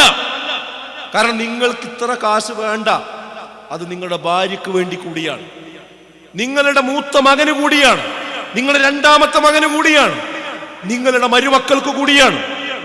പക്ഷേ ഈ ആളുകൾക്കൊന്നും ദീനിയായ മതപരമായ ഒരു കാഴ്ചപ്പാടും കാര്യങ്ങളും ഇല്ല എങ്കിൽ നിങ്ങൾ ഈ അധ്വാനിച്ച കാശ് അതുകൊണ്ട് എന്ത് പ്രയോജനം പിന്നെ ഉണ്ടാകും? നമ്മളൊന്ന് ആലോചിച്ചു. അപ്പൊ ശരിക്കും നമ്മൾ ഉണ്ടാക്കേണ്ട സംഗതി എന്താ? നമ്മളെ ദീനീ കാഴ്ചപ്പാട് നമ്മുടെ കുടുംബത്തിന് ഉണ്ടാക്കി കൊടുക്കുക എന്നുള്ളതാണ് മറ്റെല്ലാം കൊടുക്കുന്നതിലേറെ പ്രധാനപ്പെട്ട കാര്യം. അതുണ്ടാക്കുമ്പോഴാണ് ബാക്കിയുള്ളതിനൊക്കെ നമുക്ക് ശരിക്കും എന്ത് ചെയ്യുക, വില ഉണ്ടാവുകയുള്ളൂ എന്ന കൃത്യമായ കാഴ്ചപ്പാട് നമുക്ക് ഓർമ്മയുണ്ടാകണം. പിന്നെ ഒരു കാര്യം ഇപ്പോൾ നടന്നുകൊണ്ടിരിക്കുന്ന ചർച്ചയാണ് എന്ത്, ഞാൻ വിശദാംശങ്ങളിലേക്ക് പോകുന്നില്ല. ഒരു പ്രത്യേക മുസ്ലിം സംഘടനയെയൊക്കെ നാട്ടക്കുറ്റിയാക്കിക്കൊണ്ട് ഇസ്ലാമിനെയും മുസ്ലിങ്ങളെയും പ്രവാചകനെയും ഖിലാഫത്തിനെയും ഒക്കെ ഇങ്ങനെ ചീത്തറിഞ്ഞു കൊടുക്കുക. ചീത്ത എങ്ങനെ പറയാം? എന്നിട്ട് പറയുമ്പോൾ ഞങ്ങൾ ഇസ്ലാമിനല്ല ചീത്തറിയുന്നത്, ആ സംഘടനയാണ് ചീത്തറിയണത്. അപ്പോൾ പിന്നെ ആരും ഒന്നും ഉണ്ടല്ലോ. ഇങ്ങനെ ഒരു ശൈലി ഇന്ന് നമ്മുടെ പ്രത്യേകിച്ച് കേരളത്തിൽ നമ്മളിന്ന് കണ്ടുകൊണ്ടിരിക്കുന്നുണ്ട്. അതൊരു നിലക്കും അംഗീകരിക്കാൻ പറ്റുന്ന കാര്യമല്ല. അതൊരു നിലക്കും അംഗീകരിക്കാൻ പറ്റുന്ന കാര്യമല്ല. അതൊരു മുസ്ലിമിന് അംഗീകരിക്കാൻ പറ്റുന്ന വിഷയമല്ല. എന്നാൽ അതിൻ്റെ മറുവശം എന്താ? മറുവശം അങ്ങനെ ഏതെങ്കിലും ഒരു സംഘടനയെ നാട്ടക്കുറ്റിയാക്കി ആരെങ്കിലും വിമർശിക്കുന്നുണ്ടെങ്കിൽ അത് നമ്മൾ പറഞ്ഞു അംഗീകരിക്കാൻ പറ്റൂല. അതിനർത്ഥം ആ സംഘടനയ്ക്ക് ഇസ്ലാമികമായ തകരാറ് അവരുടെ വിശ്വാസത്തിലും ആചാരത്തിലും ഉണ്ടെങ്കിൽ അത് ചോദ്യം ചെയ്യുക, അത് വിമർശിക്കുക, അത് ചർച്ചയ്ക്ക് വിധേയമാക്കുക എന്നത് ഇതിന് എതിരല്ല, ഈ പറഞ്ഞതിനെതിരല്ല. ഇപ്പം അങ്ങനെ ഒരു സംഭവം നമ്മളെ കേരളത്തിൽ ചുറ്റുപാട് വന്നുകൊണ്ടിരിക്കുന്നുണ്ട്. അത് മുസ്ലിം സംഘടനകൾ ഇഷ്ടം പോലെ ഉണ്ടല്ലോ. ഈ മുസ്ലിം സംഘടനകളൊക്കെ വ്യത്യസ്ത ഓഫീസും വ്യത്യസ്ത സംഘടനയായിട്ട് വേറിട്ട് നിൽക്കുന്നത് എന്തുകൊണ്ടാണ്? വ്യത്യസ്ത ആശയമുള്ളതുകൊണ്ടാണ്. അപ്പോൾ ഈ വ്യത്യസ്ത ആശയങ്ങൾ പരസ്പരം ഡിബേറ്റ് ചെയ്യേണ്ടി വരും, പറയേണ്ടി വരും, തിരുത്തേണ്ടി വരും, സംസാരിക്കേണ്ടി വരും, സംവാദത്തിൽ ഏർപ്പെടേണ്ടി വരും, വിമർശിക്കേണ്ടി വരും. പക്ഷെ അവിടെ ശ്രദ്ധിക്കേണ്ട കാര്യം എന്തുകൊണ്ട് അവിടെ മാന്യമായ ഭാഷയെ ഉപയോഗിക്കാൻ പാടുള്ളൂ എന്ന് മാത്രം, മാന്യമായ രീതിയിലാണ് ഈ കാര്യങ്ങൾ കൈകാര്യം ചെയ്യേണ്ടതെന്ന് മാത്രം. എന്നാൽ ഇസ്ലാമോഫോബിയ വളർത്താൻ, വർഗീയത ആരോപിക്കാൻ, മുസ്ലിം കമ്മ്യൂണിറ്റിയെയും അതിൻ്റെ ആദർശത്തെയും വിശ്വാസത്തെയും ഇല്ലായ്മ ചെയ്യാൻ, ഇതിൽ നിന്ന് ഏതെങ്കിലും ഒരു വിഭാഗത്തെ എടുത്തുദ്ധരിച്ചുകൊണ്ട് മുസ്ലിങ്ങളെ മൊത്തം അടച്ചാക്ഷേപിക്കാൻ ആരെങ്കിലും രംഗത്ത് വരുന്നുണ്ടെങ്കിൽ ആ രംഗത്ത് ഒന്നിച്ചു നിന്നുകൊണ്ട് അതിനെ പ്രതിരോധിക്കുക എന്നത് ഇന്ന് കേരളത്തിൽ മുസ്ലിം സംഘടനകൾ മൊത്തം നിർവഹിക്കേണ്ട ഒരു ഉത്തരവാദിത്തം. അതോടൊപ്പം തന്നെ പരസ്പരം അങ്ങോട്ടും ഇങ്ങോട്ടുള്ള ആശയ വ്യത്യാസങ്ങൾ പറഞ്ഞുകൊണ്ടിരിക്കും വേണം. മനസ്സിലായിട്ടുണ്ടോ? അത് പറയുമ്പോൾ ഈ ഫാസിസത്തിന്റെ കാലത്ത്, സംഘപരിവാറിന്റെ കാലത്ത് മുസ്ലിം സംഘടനകൾ അങ്ങോട്ടും ഇങ്ങോട്ടും അഭിപ്രായ വ്യത്യാസം പറയാൻ പാടുണ്ടോ എന്ന് ചോദിക്കുന്ന ചില ആളുകളുണ്ട്. അവരോട് എനിക്ക് വളരെ സ്നേഹപൂർവ്വം പറയാനുള്ളത്, അത് ചോദിച്ചേ പറ്റൂ. കാരണം എന്താ അറിയോ, ഓരോരുത്തരും വ്യത്യസ്ത ഓഫീസും വ്യത്യസ്ത സംഘടനയും സമ്മേളനവും പള്ളിയും മദ്രസയൊക്കെ ആയിട്ട് മാറാൻ കാരണം എന്താ? സിലബസ് ഒക്കെ മാറാൻ കാരണം എന്താ? അത് അടിസ്ഥാനപരമായി വ്യത്യാസം ഉള്ളത് കൊണ്ട് തന്നെയാണ്. അല്ലെങ്കിൽ ഇതൊക്കെ ഒന്നായ പോലെ ഇതിനെ വേറിട്ടിക്കേണ്ട കാര്യം. പക്ഷെ ആ വ്യത്യാസം പറയുമ്പോഴേക്കും ഈ കാലത്ത് പറയാൻ പാടുണ്ടോ എന്ന് ചോദിച്ചുകൊണ്ട് വരുന്ന ഒരു സ്വഭാവം ഇന്ന് വർദ്ധിച്ചുകൊണ്ടിരിക്കുന്നു. അത് ശരിയല്ല. ഇത് രണ്ടും ഒപ്പം കൊണ്ടുപോകാൻ നമുക്ക് കഴിയണം. അതായിരിക്കണം പുതിയ കാലഘട്ടത്തിന്റെ മുഖമുദ്ര എന്നാണ് ഞാൻ പറയുന്നത്. എന്താണ്? ഒരേ സമയത്ത് തന്നെ മുസ്ലിം സംഘടനകൾ തമ്മിലുള്ള വിശ്വാസപരമായ ആചാരപരമായ ആ വ്യത്യാസങ്ങൾ പറഞ്ഞുകൊണ്ടേയിരിക്കണം. പക്ഷെ അത് നല്ല ഭാഷയിലായിരിക്കണം, ഗുണകാംക്ഷയോടുകൂടിയായിരിക്കണം.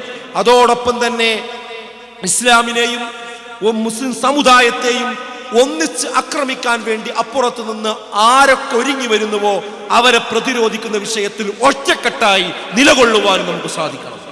ഒരിക്കലും സംഘപരിവാറിന്റെ പേര് പറഞ്ഞുകൊണ്ട് മുസ്ലിം സംഘടനകൾ തമ്മിലുള്ള വ്യത്യാസങ്ങൾ പറയാതിരിക്കരുത്. മുസ്ലിം സംഘടനകൾ തമ്മിലുള്ള വ്യത്യാസങ്ങൾ പറഞ്ഞുകൊണ്ട് ആ തർക്കത്തിൽ അഭിരമിച്ചുകൊണ്ട് സംഘപരിവാറും ടീമും ഉണ്ടാക്കിക്കൊണ്ടിരിക്കുന്ന ഭീഷണിക്ക് മുമ്പിൽ താഴ്ന്നു കൊടുക്കുകയും ചെയ്യും. ഇത് രണ്ടും കൃത്യമായ കാഴ്ചപ്പാടോടുകൂടി മുന്നോട്ട് പോകുവാൻ കഴിയുക എന്നത് ഇന്ന് ഏറ്റവും പ്രധാനപ്പെട്ട ഒരു കാര്യമാണ്. ഇസ്ലാമിക സംസ്കാരത്തെ തകർക്കുന്ന നിയമനിർമ്മാണങ്ങൾ ഇന്ന് കേന്ദ്ര സർക്കാരിന്റെ ഭാഗത്തുനിന്ന് വരുന്നു, പലപ്പോഴും നമ്മുടെ സംസ്ഥാനത്ത് നിന്നുണ്ടായിക്കൊണ്ടിരിക്കുന്നു. അപ്പോഴെന്താ നമ്മൾ ചെയ്യേണ്ടത്? അത് ഭരണഘടനാപരമായി മുസ്ലിം കമ്മ്യൂണിറ്റിയെ ബാധിക്കുന്ന പ്രശ്നങ്ങൾ അവർക്ക് ഉയർത്താൻ അവർക്ക് അവകാശമുണ്ട് എന്ന് എല്ലാവരും പറയാറുണ്ട്. അത് ഇവിടുത്തെ മതനിരപേക്ഷ കക്ഷികളൊക്കെ അങ്ങനെ തന്നെ പറയട്ടെ. ഞാൻ കുറച്ചുകൂടി വ്യക്തമായിട്ട് പറഞ്ഞാൽ, ഒരു സ്കൂളുകളിൽ സൂംബ ഡാൻസ് കൊണ്ടുവന്നൊരു സന്ദർഭമുണ്ട്. എൻ്റെ വിഷയങ്ങൾക്ക് ഓർമ്മ ഉണ്ടാവുമല്ലോ. അതിന് നമ്മൾ വിമർശിച്ചിരുന്നു. അതിൻ്റെ പേരിൽ കുറേ നിയമ നടപടികളും കാര്യങ്ങളൊക്കെ ഉണ്ടായി. ആ സമയത്ത് ഇവിടെയുള്ള മതനിരപേക്ഷ പക്ഷത്തുള്ള സംഘടനകൾ വന്നിട്ടു അദ്ദേഹത്തിന് അത് പറയാൻ ഉള്ള ജനാധിപത്യപരമായ അവകാശം ഉണ്ടല്ലോ, നമ്മുടെ ഭരണഘടന നൽകുന്നുണ്ടല്ലോ എന്ന് പറഞ്ഞു വന്ന ഒരുപാട് ആൾക്കാരുണ്ട്. അത് ശരിയാണ്, അതാണ് എൻ്റെ റൈറ്റ്. പക്ഷേ മുസ്ലിം സംഘടനകൾ അങ്ങനെയാണോ പറയേണ്ടത്? അത് മാത്രമാണോ പറയേണ്ടത്? മുസ്ലിം സംഘടനകൾ പറയേണ്ടത് എന്താ? ആ പറഞ്ഞ കാര്യം ഇസ്ലാമികമായി, ആ കൊണ്ടുവന്ന നിയമം, ആ കൊണ്ടുവന്ന തീരുമാനം ഇസ്ലാമികമായി ഞങ്ങൾക്ക് അംഗീകരിക്കാൻ കഴിയില്ല എന്ന് പറയേണ്ടത് ഇവിടെയുള്ള മുസ്ലിം സംഘടനകൾക്കും സമുദായ രാഷ്ട്രീയത്തിന്റെയും ഉത്തരവാദിത്തം. അത് പറയാനുള്ള ആർജവം നമുക്ക് നഷ്ടപ്പെടാൻ പാടില്ല. അവരും കടന്നു വന്നിട്ട് അദ്ദേഹം പറഞ്ഞത് തെറ്റാണോ ശരിയാണോ അത് വേറെ വിഷയം, ഡിബേറ്റ് ചെയ്യേണ്ട വിഷയമാണ്. ഭരണഘടനാപരമായി അദ്ദേഹത്തിന് പറയാനുള്ള അവകാശത്തിന്റെ കൂടെയാണ് ഞങ്ങൾ എന്ന് പറയേണ്ടത് ഇവിടുത്തെ മതനിരപേക്ഷ കക്ഷികൾ അങ്ങനെ പറഞ്ഞവർ. അവരെന്റെ ദീന് പറയണമെന്നില്ല, അവരെന്റെ ഇസ്ലാം പറയണമെന്നില്ല. പക്ഷേ മതസംഘടനകൾ അതിന്റെ ദീനാണ് പറയേണ്ടത്. ആ ദീനി കാഴ്ചപ്പാടിനോടൊപ്പമാണ് നിൽക്കേണ്ടത്. ഇല്ലെങ്കിൽ എന്താ സംഭവിക്കുക? ഒരു സിസ്റ്റത്തിന്റെ ഭാഗമായി ഏതൊരു നിയമം കൊണ്ടുവന്നോ അത് വളരെ മണിക്കൂറുകൾക്കുള്ളിൽ അത് നമ്മുടെ ജീവിതത്തിന്റെ സംസ്കാരമായി മാറും. ഞാനധികം തെളിവൊന്നും പറയുന്നില്ല. ജെൻഡർ ന്യൂട്രൽ യൂണിഫോം കടന്നു വന്നത് നിങ്ങൾക്കറിയില്ല. ആദ്യം കേരളത്തിൽ ചർച്ചയായത് ബാലുശ്ശേരി സ്കൂളിൽ വെച്ചുകൊണ്ടായിരുന്നു. ബാലുശ്ശേരി സ്കൂളിൽ വെച്ചുകൊണ്ടായിരുന്നു. എല്ലാ മുസ്ലിം സംഘടനകളും അതിനെതിരെ രംഗത്തിറങ്ങി, ശക്തമായ സമരമുണ്ടായി. ഉടനെ ബഹുമാനപ്പെട്ട വിദ്യാഭ്യാസ മന്ത്രി പറഞ്ഞു എന്ത്, ആ തീരുമാനം അതാത് PTA കമ്മിറ്റികൾ ചേർന്ന് അവരുടെ തീരുമാനത്തിന് വിട്ടു, സർക്കാർ അതിൽ നിർബന്ധിക്കുകയില്ല. അത് വേണമെന്ന് വെച്ചാൽ ഓരോ സ്കൂളുകാർക്കും തീരുമാനിക്കാം വേണോ വേണ്ടേ എന്നുള്ളത്. PTA കൂടിയാൽ മതി. അതോടുകൂടി ചില മുസ്ലിം സംഘടനകൾ വന്നിട്ട് അതിനോട് സ്വാഗതം ചെയ്തു. തീരുമാനം ഉഷാറായി. നമ്മൾ അന്നേ പറഞ്ഞു അത് സ്വാഗതം ചെയ്യേണ്ട തീരുമാനമല്ല. കാരണം അങ്ങനെ ഒരു പ്രസ്താവന നടത്തിയാലും അതവിടെ ഉണ്ട്. അപ്പൊ എന്താ സംഭവിക്കുക? ഓരോ സംവിധാനങ്ങൾ തീരുമാനിച്ച് ചിലയിടത്തൊക്കെ നടക്കും, ചില കുട്ടികൾ ഇടും. അതെന്താ ഇപ്പോൾ ഒരു 4-5 കൊല്ലം പിന്നിട്ടപ്പോൾ ഇന്ന് ജെൻഡർ ന്യൂട്രൽ രൂപത്തിലേക്ക് ഇന്ന് മുസ്ലിം പെൺകുട്ടികളുടെ ഡ്രസ്സ് എത്ര വന്നു നിങ്ങൾ ഓരോരുത്തരും ആലോചിച്ചാൽ. സ്കൂൾ വിട്ടു പോകുമ്പോൾ അങ്ങാടിയിൽ നോക്കുള്ളൂ, ആണാണോ പോണത് പെണ്ണാണോ പോണത് എന്ന് മനസ്സിലാവില്ല. ഈ 2-3 കൊല്ലം കൊണ്ടുണ്ടായതാണ്. എന്താ സംഭവം എന്നറിയാം? ഞങ്ങൾ അധ്യാപകരാണ്, ഞങ്ങൾക്ക് കാണാൻ പറ്റും. ഒരു ക്ലാസ്സിൽ കുട്ടികളുണ്ട് വരുമ്പോൾ 40 കുട്ടികളുടെ ക്ലാസ് ആണെങ്കിൽ ആദ്യം 10 കുട്ടികൾ അങ്ങനത്തെ ഡ്രസ്സ് ഇടും, പിന്നെ അത് 12 ആവും, പിന്നെ 15 ആവും, പിന്നെ 18 ആവും, പിന്നെ അതിൻ്റെ എണ്ണം ഇങ്ങനെ കൂടും. പിന്നെ അതിൽ ഇടൂലാന്ന് വിചാരിച്ച് പിടിച്ചു നിൽക്കുന്ന കുട്ടികളുണ്ടാവും. ആ കുട്ടികൾ സമ്മർദ്ദത്തിലാവും. പിന്നെ അവർ വീട്ടിൽ പോയിട്ട് പറയുന്നത് ഞങ്ങളെ ക്ലാസ്സിൽ ഇപ്പോൾ ഞങ്ങൾ 4-5 ആൾക്കാർ മാത്രമേ ഇടാത്തുള്ളൂ. അപ്പോൾ രക്ഷിതാക്കൾക്ക് സമ്മർദ്ദമായി. അവസാനം രക്ഷിതാക്കൾ അവർക്ക് വാങ്ങി കൊടുക്കും. അങ്ങനെയാണ് എല്ലാവരും എന്ത് ചെയ്യുക, ആ രീതിയിലേക്ക് പോവുക. അതേപോലെ ഇസ്ലാം വിലക്കിയതാണ് മദ്യപാനം എന്നത്, ലഹരി എന്നത്, ആണും പെണ്ണും കൂടിക്കലരുക എന്നത്. തദ്ദേശ സ്വയംഭരണ തെരഞ്ഞെടുപ്പിന്റെ ഫലം വന്നു, റിസൾട്ട് വന്നു കേരളത്തിൽ. ആ റിസൾട്ട് വന്നപ്പോ അതുമായി ബന്ധപ്പെട്ടുകൊണ്ടുള്ള ആഹ്ലാദ പ്രകടനങ്ങൾ ഉണ്ടായി. ആ ആഹ്ലാദ പ്രകടനങ്ങളുമായി ബന്ധപ്പെട്ട ചർച്ചകൾ ഇന്ന് കേരളത്തിൽ സജീവമായി നിലനിൽക്കുകയാണ്. സാമുദായിക രാഷ്ട്രീയ പാർട്ടിയുടെ പ്ലാറ്റ്ഫോമിൽപ്പെട്ട പ്രഭാഷകന്മാർ തന്നെ രംഗത്ത് വന്നുകൊണ്ട് പറഞ്ഞു, ഈ ആണും പെണ്ണും DJ പാർട്ടിയായി കടന്നു മറിയുന്ന രീതിയിലുള്ള രീതി നമ്മുടെ രാഷ്ട്രീയ പ്ലാറ്റ്ഫോമിന് പറ്റിയതല്ല എന്ന് ബഹുമാനപ്പെട്ട ഷാഫി ചാലിയത്തെ പോലെയുള്ള ആളുകൾ ഫേസ്ബുക്കിൽ കുറിച്ചത് നിങ്ങൾ ശ്രദ്ധിച്ചിട്ടുണ്ടോ? അതിന് തൊട്ടടുത്ത ദിവസമാണ് ഗവർണർ വന്ന് പറഞ്ഞു, ഈ DJ പാർട്ടിയും അതുപോലെയുള്ള സംസ്കാരവും നമ്മുടെ നാടിന് പറ്റിയതല്ല. ഗവർണർ പറഞ്ഞു. അവർക്ക് പറയുന്നതിന് വേറെ താല്പര്യങ്ങളും വേറെ വീക്ഷണകോണുകളും ഉണ്ടാകാം, പക്ഷെ അവരത് പറഞ്ഞു. അതേപോലെ തന്നെ മറ്റൊന്ന് എൻ്റെ ശ്രദ്ധയിൽപ്പെട്ടത്, ഫേസ്ബുക്കിൽ തന്നെ കോൺഗ്രസുമായി ബന്ധപ്പെട്ടുകൊണ്ടുള്ള ഫിലിപ്പ് മാത്യു എന്ന് പറയുന്ന ഒരു ലീഡർ വന്നുകൊണ്ട് അദ്ദേഹം വിശദമായി എഴുതി, ഇത് നമ്മുടെ നാട്ടിലുണ്ടായിരുന്ന രീതിയല്ല ഇത്. എന്ത് പരിപാടി കഴിഞ്ഞാലും ഇന്ന് വേഗം DJ പാർട്ടിൻ്റെ അതുപോലുള്ള ആളുകൾക്ക് ഫോൺ ചെയ്ത് പറയാം, അവരെ ഏൽപ്പിക്കുക, അവർ വരിക, എന്നിട്ട് അതിന് നിറഞ്ഞാടുക. ഇപ്പോൾ ട്യൂഷൻ സെൻ്ററുകൾ, പണ്ടൊക്കെ ട്യൂഷൻ സെൻ്റർ തിരഞ്ഞെടുത്തത് എങ്ങനെയാണ്? നമ്മൾ ഏറ്റവും കൂടുതൽ റിസൾട്ട് ഉണ്ടാകുന്നത് എവിടെ നോക്കിയിട്ടാണ് കുട്ടികളെ ചേർത്തിരുന്നത്. ഇപ്പം അങ്ങനെയല്ല. ഒരു മാസത്തിൽ കൂടുതൽ DJ പാർട്ടി നടത്തുന്ന ട്യൂഷൻ സെൻ്റർ ഏതാണെന്ന് നോക്കുക, കുട്ടികൾ അവിടെ കുട്ടികളെ കൊണ്ടുപോയി ചേർക്കും. എന്നിട്ട് എന്തും ഒരു ആഘോഷത്തിൻ്റെ ത്വര. അങ്ങനെ ആണും പെണ്ണും തമ്മിൽ കൂടിയാടുക, അവിടെയാണ് ലഹരി കടന്നു വരുന്നത്. ഈ ലഹരിയും DJ പാർട്ടിയും തമ്മിലുള്ള ബന്ധം ഞാൻ വിശദീകരിക്കേണ്ടതില്ല, കണക്കുകൾ നിരത്തേണ്ടതില്ല. അത് നടക്കുന്ന സ്ഥലങ്ങളിൽ അന്വേഷിച്ച് നോക്കിയാൽ മതി. ഇങ്ങനെ ഒരു സംസ്കാരം നമ്മുടെ സിസ്റ്റത്തിന്റെ ഭാഗമായി വരുമ്പോൾ അത് ഇന്നല്ലെങ്കിൽ നാളെ നമ്മുടെ മുഴുവൻ വീടുകളിലും ഇതിന്റെ പരിശീലന കേരളമായിരിക്കും. കുട്ടി മൊബൈൽ ഇങ്ങനെ വെക്കും ജനലിന്റെ അവിടെ വെച്ചിട്ട് ഇത് കളിച്ചു പഠിക്കുകയായിരിക്കും. അപ്പോൾ നമുക്ക് പറ്റുമോ? പാടില്ല എന്ന് പറയാൻ പറ്റുമോ? കാരണം എന്താ? ഇന്ന് സ്കൂളിൽ കളിക്കണം. പിന്നെ എന്തായിരിക്കും കേരളത്തിന്റെ അവസ്ഥ? ഇത് ചെറിയ വിഷയമല്ല, ഇതിന്റെ ഗൗരവം മനസ്സിലാക്കണം. റസൂലുള്ളാഹി സ്വല്ലല്ലാഹു അലൈഹി വസല്ലം പറഞ്ഞു, ഇന്ന മിൻ അശ്റാത്തി സ്സാഅ, അന്ത്യദിനത്തിന്റെ അടയാളങ്ങളിൽപ്പെട്ടതാണ് അയ്യദ്ഹബൽ ഇൽം, ഈ ഇൽമ് ഉയർത്തപ്പെടുക എന്നത്. വയദ്ഹറൽ ജഹൽ, അതേപോലെ തന്നെ അജ്ഞത സ്ഥിരപ്പെടുക എന്നത്. വയശ്റബൽ ഖംർ, മദ്യപാനം വ്യാപിക്കുക എന്നത്. അതുപോലെ തന്നെ വയഫ്സിന, വ്യഭിചാരം വ്യാപിക്കുക എന്നത്.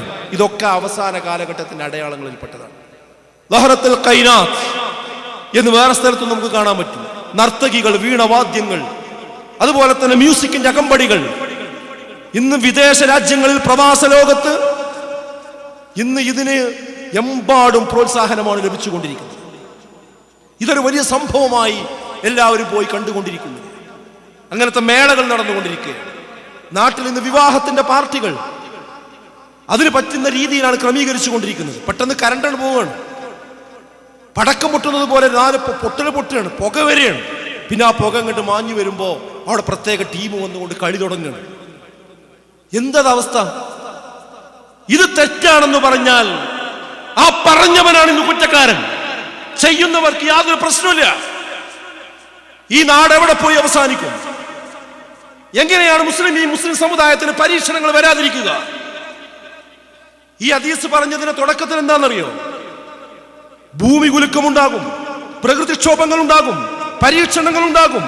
അതുണ്ടാകുന്നതിന്റെ കാരണമായി കൊണ്ടാണെന്ന് പറഞ്ഞത് ഈ അവസ്ഥയിലേക്ക് മനുഷ്യന്മാരായി കഴിഞ്ഞാൽ ഇതൊക്കെ സംഭവിക്കുമെന്നാണ്. പ്രളയങ്ങൾ ഉണ്ടാകും. ഇതൊക്കെ ഒരു ഭാഗത്ത് നമ്മൾ അഭിമുഖീകരിച്ചു കൊണ്ടിരിക്കുക, മറുഭാഗത്തോ ഈ രീതിയിലേക്ക് ചപ്പ് ചവർ സംസ്കാരത്തിലേക്ക് നമ്മൾ പോയിക്കൊണ്ടിരിക്കുന്നു. അതിനെ മഹത്വവൽക്കരിച്ചു കൊണ്ടിരിക്കുന്നു. അത് കൊണ്ടുവരുന്ന സർക്കാരുകൾക്കാണ് ഇനി വോട്ടുള്ളൂ എന്ന അവസ്ഥയിലേക്ക് വരുന്നു. നൈറ്റ് ലൈഫുകൾ അതിനുവേണ്ടി ഒരുക്കിക്കൊണ്ടിരിക്കുന്നു. ഇതിനെന്താ കുഴപ്പമെന്ന് ചോദിച്ചുകൊണ്ടിരിക്കുന്നു. ഞാൻ പറയുന്നത് സുഹൃത്തുക്കളെ, ഇവിടെയാണ് നെല്ലും പതിരും വേർതിരിച്ച്, ആ ഹക്കും ബാത്തിലും വേർതിരിച്ച് ആ ഹക്കിനോടൊപ്പം നിലകൊള്ളാൻ നമുക്ക് കഴിയുക എന്നത് വളരെ പ്രധാനപ്പെട്ട ഒരു കാര്യമാണ്. മുസ്ലിം സമുദായം ആ നിലക്ക് തന്നെ മുന്നോട്ട് പോയിട്ടില്ല എങ്കിൽ വലിയ പ്രയാസങ്ങൾ നമുക്ക് വരാനുണ്ട് എന്ന് ഓരോരുത്തരും തിരിച്ചറിയേണ്ടതുണ്ട്. അപ്പം ഞാൻ അവസാനിപ്പിക്കും. ഞാൻ പറഞ്ഞ പോയിന്റ് ഇത്രയേ ഉള്ളൂ. നമ്മൾ ഈ പ്രവാസ ലോകത്ത് മുന്നോട്ട് പോകുമ്പോൾ ശരിക്കും നെല്ലും പതിരും വേർതിരിച്ച് അറിയണമെങ്കിൽ ഇസ്ലാമിൻ്റെ അടിത്തറ പഠിച്ചേ പറ്റൂ. അത് പഠിച്ചാൽ ഏതാ ശരി ഏതാ തെറ്റ്, എനിക്ക് പറ്റുന്നത് ഏതാ പറ്റാത്തത് ഏതാന്ന് ശരിക്കും മനസ്സിലാവും. ഇതൊന്നുമില്ലെങ്കിൽ ഒരു പൊങ്ങുതടികളായി നമ്മൾ പോയി കഴിഞ്ഞാൽ അവസാനം മരിച്ചു പോകുമ്പോൾ സുഹൃത്തുക്കളെ വലിയ ഗർത്തത്തിലേക്കായിരിക്കും നമ്മൾ പോകുക. ഞാൻ പറഞ്ഞല്ലോ, ജീവിതം എന്ന് പറഞ്ഞാൽ ഇതല്ല, പരലോകത്താണ് ജീവിതം. അവിടെ ചെല്ലുമ്പോൾ ഇതിനൊക്കെ നമ്മൾ വില പറയേണ്ടി വരും. യാതൊരു തർക്കമോ കാര്യത്തിൽ വേണ്ട. അതുകൊണ്ട് ആ രീതി നമ്മുടെ സംസ്കാരത്തിൽ ഊന്നി നിന്നുകൊണ്ട് മുന്നോട്ട് പോകാൻ നമുക്ക് കഴിയണം. രണ്ട് കാര്യം പറഞ്ഞ് അവസാനിപ്പിക്കാം. ഒന്ന്, SIR ബന്ധപ്പെട്ടുകൊണ്ട് നിങ്ങളുടെ ശ്രദ്ധയിൽ ഉണ്ടാകേണ്ട ഒരു കാര്യമാണ്. ഒന്ന്, ഈ ഡിസംബർ 23-ാം തീയതി, ഇന്നത്തെ തീയതി 20 ഇന്ന് 19 അല്ലേ? 2 ദിവസം കൂടി കഴിഞ്ഞാൽ ഈ SIRൻ്റെ കരട് പട്ടിക വരാൻ പോവുകയാണ്. അതുകൊണ്ട് നിങ്ങളെല്ലാവരും ശ്രദ്ധിക്കേണ്ട ഒരു കാര്യം, ആ കരടിൽ നമ്മുടെ എല്ലാവരുടെയും പേരുണ്ടോ എന്ന് ഉറപ്പുവരുത്തും. നമ്മളെല്ലാവരും ഇപ്പോൾ അപേക്ഷ പൂരിപ്പിച്ചു കൊടുത്തിട്ടുണ്ടല്ലോ. ഈ അപേക്ഷ പൂരിപ്പിച്ച് കൊടുത്തത് പട്ടികയിൽ പെട്ടിട്ടുണ്ടോ എന്ന് ഈ 23-ാം തീയതി പുറത്തിറങ്ങുന്ന രേഖയിൽ ഉണ്ടോ എന്ന് നമ്മളെല്ലാവരും നോക്കണം. ഒന്നതാണ്. ഇനി അതിൽ തന്നെ ചിലർക്ക് ഹിയറിംഗ് വേണ്ടി വരും, രേഖകൾ ഹാജരാക്കേണ്ട അവസ്ഥ വരും. അതവരാരാ? 2002 മാതാപിതാക്കളും അതുപോലുള്ള ആളുകളൊന്നും ലിസ്റ്റിലില്ലാത്ത ആളുകൾക്ക് രേഖകൾ ഹാജരാക്കേണ്ടി വരും. അതിന് 12 രേഖകൾ പറഞ്ഞിട്ടുണ്ട്. ആ രേഖകൾ പാസ്പോർട്ട്, ജനന സർട്ടിഫിക്കറ്റ്, സ്കൂൾ സർട്ടിഫിക്കറ്റ് ഒക്കെ പ്രധാനപ്പെട്ട കാര്യങ്ങളാണ്. അത് കൊണ്ടുപോയി ഹാജരാക്കി കഴിഞ്ഞാൽ ആ പ്രശ്നം എന്ത് ചെയ്യും? പരിഹരിക്കും. അവർ ബേജാറാകേണ്ട കാര്യമില്ല. അപ്പോൾ അതിന് പിന്നാലെ എന്ത് ചെയ്യണം? പോകണം, ആ രേഖകൾ നമ്മൾ ഹാജരാക്കണം. പിന്നെ നേരത്തെ വോട്ടർ അല്ലാത്ത 2026 ജനുവരി 1-ന് 18 വയസ്സ് തികയുന്നവർ അന്തിമ പട്ടികയിൽ പേര് വരാൻ വേണ്ടി ഫോറം നമ്പർ 6 പൂരിപ്പിച്ചു കൊടുക്കണം. അതായത് 2026 ജനുവരി 1-ന് 18 വയസ്സ് തികയുന്ന ആൾക്കാർ അവർ ചെയ്യേണ്ട കാര്യമാണ് എന്ത്? ഫോറം 6 പൂരിപ്പിച്ചു കൊടുത്ത് വോട്ടറായി മാറണം. പ്രവാസികളെ സംബന്ധിച്ചിടത്തോളം അവർ ഫോറം 6A എന്ന ഒരു ഫോമാണ് പൂരിപ്പിച്ചു കൊടുക്കേണ്ടത്. ആ ഫോം പൂരിപ്പിച്ചിട്ട് അവരും എന്ത് ചെയ്യണം? വോട്ടർമാരായി മാറണം. ഈ കാര്യം നിങ്ങൾ പ്രവാസ ലോകത്തുള്ള ആളുകൾ പ്രത്യേകം ശ്രദ്ധിക്കണം. അത് നമ്മളെല്ലാ ആളുകളൊക്കെ ബോധവൽക്കരിക്കണം. നിർബന്ധമായും 18 വയസ്സ് പൂർത്തിയായ എല്ലാവരും വോട്ടർ പട്ടികയിൽ വരിക എന്നുള്ളത് ഈ കാലഘട്ടത്തിൽ പ്രധാനമാണ്. ചില ആൾക്കാർ ഞാൻ വോട്ടൊന്നും ചെയ്യില്ല, എന്തിനാ? ഇത് വോട്ടിൻ്റെ വിഷയം മാത്രമല്ല, ഇത് ഭാവിയിൽ നമ്മുടെ പൗരത്വവുമായി ബന്ധപ്പെടാൻ ഏറെ സാധ്യതയുള്ള ഒരു അടിസ്ഥാന രേഖയാണ്. ഇപ്പോൾ വോട്ടർ പട്ടികയിൽ പേരുണ്ടാകണേ അടിസ്ഥാനമാണെന്ന് അദ്ദേഹം ഇന്ത്യൻ പൗരനാകണമെന്നത്. ഇനി വരാൻ പോകുന്നത് എങ്ങനെയാണെന്ന് വെച്ചാൽ, ഇന്ത്യൻ പൗരനാകണമെങ്കിൽ എന്തിനു വേണം? വോട്ടർ പട്ടികയിൽ പേര് വേണമെന്ന് പറഞ്ഞു കൊടുത്തേക്കാണ് കാര്യങ്ങൾ പോകുന്നത്. ഇപ്പം തന്നെ നോക്കി നിങ്ങൾ, 40 വയസ്സ് പ്രായമുള്ള ഒരാളാണ് ഇപ്പോൾ അവനവൻ്റെ രേഖയും കാര്യങ്ങളൊക്കെ കാണിച്ചു കൊടുക്കേണ്ട ഒരു അവസ്ഥ. 4-5 ഇലക്ഷനിൽ വോട്ട് ചെയ്ത ആളാണ് ഇപ്പോൾ എന്ത് ചെയ്യേണ്ടത്? കാണിക്കേണ്ടത്. കാരണം എന്താ? 2002-ലാണ് 2ത്തെ നിയമം ബേസ് ചെയ്തിട്ടാണ് ഇപ്പോൾ കാര്യങ്ങൾ വരുന്നത്. ഇനി കുറച്ച് കാലം കഴിയുമ്പോൾ ഈ മാനദണ്ഡം ഇന്ന് 2025 മാനദണ്ഡമാക്കിയിട്ടായിരിക്കും പറയാം. അപ്പോൾ നമ്മളെ പേരില്ലെങ്കിൽ ആ പ്രശ്നമാവും. അതെന്തുകൊണ്ടാണെന്ന് ചോദിച്ചാൽ, പൗരത്വ ഭേദഗതി നിയമം പാസ്സാക്കിയ ഒരു രാജ്യത്താണ് നമ്മൾ ജീവിക്കുന്നത്. അതാണ് ഇതിൻ്റെ പ്രശ്നം. അത് കൂട്ടി വായിച്ചുകൊണ്ടായിരിക്കണം ഈ വിഷയത്തിൽ പോകുന്നത്. പിന്നെ രാഷ്ട്രീയ പാർട്ടിക്കാരുടെ ആ വിഷയത്തിൽ പറയാനുള്ളത്, പ്രത്യേക അജണ്ട വെച്ച് പ്രത്യേകിച്ച് കേരളത്തിൽ ഈ SIRൻ്റെ മറയിൽ കൂടുതൽ വ്യാജ വോട്ടുകൾ കൊണ്ടുവരാൻ ചിലരൊക്കെ ശ്രമിക്കാൻ സാധ്യതയേറെയാണ്. അതിനുള്ള ചില ലൂപ്പ് ഹോളുകൾ ഇതിലുണ്ട് എന്നാണ് ഇത് പഠിച്ച വിദഗ്ധന്മാർ പറഞ്ഞുകൊണ്ടിരിക്കുന്നത്. കാരണം ഇപ്പോൾ കുറച്ച് ദിവസം നീട്ടിയല്ലോ, ദിവസം നീട്ടുമ്പോൾ നമ്മളെല്ലാവരും ശ്രദ്ധ എടുക്കാൻ പോണത്, നമ്മളെ ശ്രദ്ധയൊക്കെ പോണത് നമ്മളെ പേര് അതിലുണ്ടോയെന്നാണ് നമ്മൾ നോക്കുന്നത്. ഒഴിഞ്ഞു പോയിക്കണോ എന്നുള്ളടത്തേക്ക് നമ്മളെ ഫോക്കസ് പോണത്, അത് നോക്കണം. ആ ഫോക്കസിൻ്റെ ഇടയിൽ അവനവൻ ആവശ്യമുള്ള ചില മണ്ഡലങ്ങളുണ്ട് കേരളത്തിൽ. 10-13 നിയമസഭാ മണ്ഡലങ്ങളിൽ 10 വോട്ട്, 100 വോട്ട്, 20 വോട്ട്, 500 വോട്ടിൻ്റെ ഒക്കെ വ്യത്യാസത്തിലാണെന്ത് കഴിഞ്ഞ ലോക്സഭാ തെരഞ്ഞെടുപ്പിന്റെ ഫലം പരിശോധിച്ച് നോക്കിയാൽ കാണാൻ സാധിക്കുന്നത്. അവിടെ കുറച്ച് വോട്ട് കൊണ്ടുപോയി നട്ടുപിടിപ്പിക്കാൻ, തൃശ്ശൂർ മോഡൽ ചെയ്യാൻ ഇവർക്കൊരു പ്രശ്നമില്ല. അതിന് SIR വഴി ഉപയോഗപ്പെടുത്താൻ സാധ്യത ഏറെയാണ്. അതുകൊണ്ട് രാഷ്ട്രീയ പാർട്ടികൾ കണ്ണിലെണ്ണയൊഴിച്ചുകൊണ്ട് ഈ കാര്യം പ്രത്യേകമായി ശ്രദ്ധിക്കണം എന്നുകൂടി ഞാൻ ഓർമ്മപ്പെടുത്തുകയാണ്. അവസാനമായി ഉമീദ് പോർട്ടലുമായി ബന്ധപ്പെട്ട് നമ്മൾ ശ്രദ്ധിക്കേണ്ട കാര്യം എന്താ? ഈ ഉമീദ് പോർട്ടൽ എന്ന് പറഞ്ഞാൽ വഖഫ് നിയമം ഇവിടെ പാസ്സാക്കി കഴിഞ്ഞു, ഭേദഗതി നിയമം പാസ്സാക്കി കഴിഞ്ഞു. അതിൻ്റെ ഭാഗമായി കൊണ്ടുവന്നതാണെന്ത്, ഒരു പോർട്ടൽ രാജ്യത്തുണ്ടാക്കിയിട്ടുണ്ട്. ഉമീദ് എന്നാണ് അതിൻ്റെ പേര്. ആ പോർട്ടലിൽ രജിസ്റ്റർ ചെയ്യുന്ന സ്വത്ത് മാത്രമേ ഇനി വഖഫ് സ്വത്തായിട്ട് ഉണ്ടാവുകയുള്ളൂ. രാജ്യത്തിൻ്റെ സംരക്ഷണം കിട്ടുന്ന സ്വത്തായിട്ട് ഉമീദ് പോർട്ടലിൽ രജിസ്റ്റർ ചെയ്യുന്ന സ്വത്ത് മാത്രമേ ഉണ്ടാവുകയുള്ളൂ എന്നാണ്. ഭാഷ മാറ്റി പറഞ്ഞാൽ SIR പോലെ തന്നെ. SIR വന്നപ്പോൾ എന്താ സംഭവിച്ചത്? നിലവിലുള്ള വോട്ടർ പട്ടിക ക്യാൻസലായില്ലേ? നിലവിലുള്ളത് മുഴുവൻ നമ്മൾ പണ്ട് നോട്ട് നിരോധിച്ചില്ലേ? നോട്ട് നിരോധിച്ചിട്ട് ആ നോട്ടൊക്കെ ഇനി പറ്റില്ല അറിഞ്ഞില്ലേ? പിന്നെ വന്ന നോട്ട് അതേപോലെ SIR വന്നപ്പോൾ നിലവിലുള്ള പട്ടിക മുഴുവൻ ക്യാൻസൽ ചെയ്തു. ഇനി SIR അപേക്ഷ കൊടുക്കുന്നവർ മാത്രമേ വോട്ടറാവുള്ളൂ എന്ന് പറഞ്ഞു. ഇതേപോലെയാണ് എന്ത്, ഇപ്പൊ നിലവിൽ രാജ്യത്തുള്ള എല്ലാ വഖഫ് സ്വത്തുകളും ക്യാൻസൽ ചെയ്തു, ഒക്കെ ക്യാൻസൽ ചെയ്തു. ഇനി ഉമീദ് പോർട്ടലിൽ രജിസ്റ്റർ ചെയ്യുന്നത് മാത്രമേ എന്താവുള്ളൂ, വഖഫ് സ്വത്തായിട്ട് പരിഗണിക്കുകയുള്ളൂ. അപ്പൊ അതിൽ നമ്മൾ രജിസ്റ്റർ ചെയ്യണോ വേണ്ടേ? നമ്മൾ പറയും ചെയ്യണ്ടേ. ചെയ്താലേ അതെന്താവുള്ളൂ, വഖഫ് സ്വത്താവും. പക്ഷെ അവിടെ ശ്രദ്ധിക്കണം, എല്ലാം ചെയ്യേണ്ടതില്ല. ഏതേ ചെയ്യേണ്ടതുള്ളൂ? വഖഫ് ആധാരമുള്ള സ്വത്ത് മാത്രമേ അതിൽ രജിസ്റ്റർ ചെയ്യേണ്ടതുള്ളൂ. വഖഫ് ആയിട്ട് ആധാരത്തിൽ തന്നെ പറഞ്ഞിട്ടുണ്ടാവുന്നത് വഖഫ് ആധാരം പറഞ്ഞിട്ടുണ്ടാവും. അങ്ങനെയുള്ളത് മാത്രമാണ് അതിൽ കൊണ്ടുപോയത്. അത് നിർബന്ധമായിട്ടും ചെയ്യണം. അത് ചെയ്തിട്ടില്ലെങ്കിൽ അതൊക്കെ ഗവൺമെന്റിന്റെ മിച്ചഭൂമിയായിട്ടും മറ്റും ഗവൺമെന്റ് കണ്ടെത്തുന്ന ഭൂമിയായിട്ടും മാറിപ്പോകാൻ സാധ്യതയുണ്ട്. അതുകൊണ്ട് വഖഫ് നമ്മൾ ആധാരം പരിശോധിക്കണം. പരിശോധിച്ചത് വഖഫ് ആധാരമാണ് എങ്കിൽ നിർബന്ധമായിട്ടും എന്ത് ചെയ്യണം, അത് പോർട്ടലിൽ രജിസ്റ്റർ ചെയ്യണം. എന്നാൽ അത് വഖഫ് ആധാരമല്ലെങ്കിൽ, അത് ഏതെങ്കിലും സൊസൈറ്റിയുടെ പേരിലോ മറ്റ് കാര്യങ്ങളുടെ പേരിലോ ഒക്കെയുള്ള ആധാരം നമ്മൾ ദാനം കൊടുക്കാറുണ്ടല്ലോ, തീരാധാരമായി ദാനാധാരമായി കൊടുക്കാറുണ്ടല്ലോ. അങ്ങനെയുള്ള സ്ഥാപനങ്ങളും പള്ളികളും കാര്യങ്ങളൊക്കെ ആണെങ്കിൽ അത് ഇപ്പോൾ നിർബന്ധമായി അതിലേക്ക് നമ്മൾ രജിസ്റ്റർ ചെയ്യാൻ പോകേണ്ടതുമില്ല. അതിന് ഇവിടെ നാട്ടിലിപ്പോൾ നമ്മൾ ബിൽഡിംഗ് ഉണ്ടാക്കണില്ലേ, സാധാരണ ആരാധനാലയവും കാര്യങ്ങളൊക്കെ ഉണ്ടാക്കണില്ല. അതിന് കിട്ടുന്ന പ്രൊട്ടക്ഷൻ എന്തിനും കിട്ടും, ഈ സംഗതികൾക്കും കിട്ടും.